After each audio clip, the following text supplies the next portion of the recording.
Napaamoy ang kilikili niya sa akin. Niya papaamoyin mo kay puti-puti. Bombay. Oo. Bombay. Oh, Bombay daw siya. Puti Bombay. daw. Sabi ko, sige nga anak, itaas mo yung kilikili mo. Na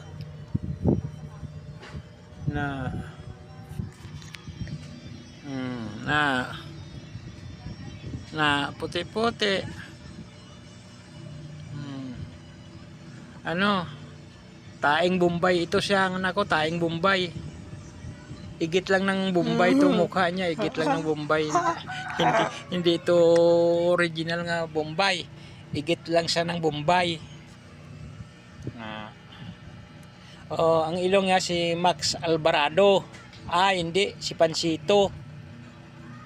Pinagliyan ni mama niya sa kay Pansito ilong.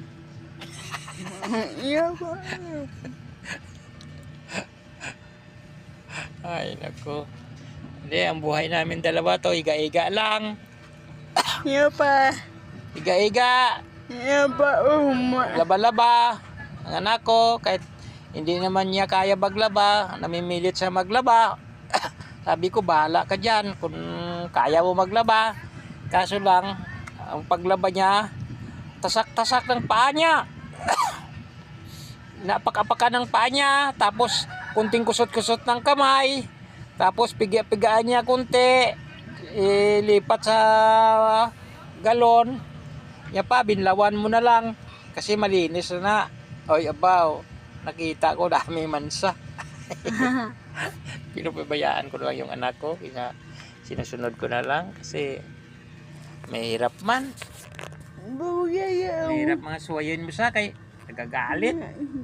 May tupak lagi.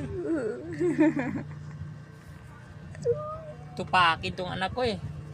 Minsan ang kilikili niya ay napapaamoy-amoy sa akin.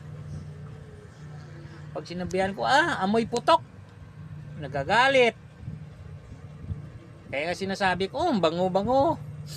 Puting-puti, bango-bango daw, parang kilikili ng hita ng baboy.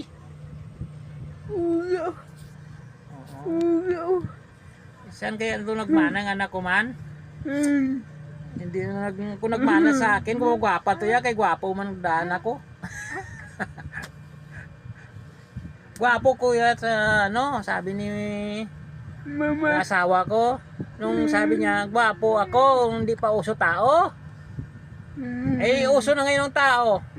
Ay, pinakapangit na ako.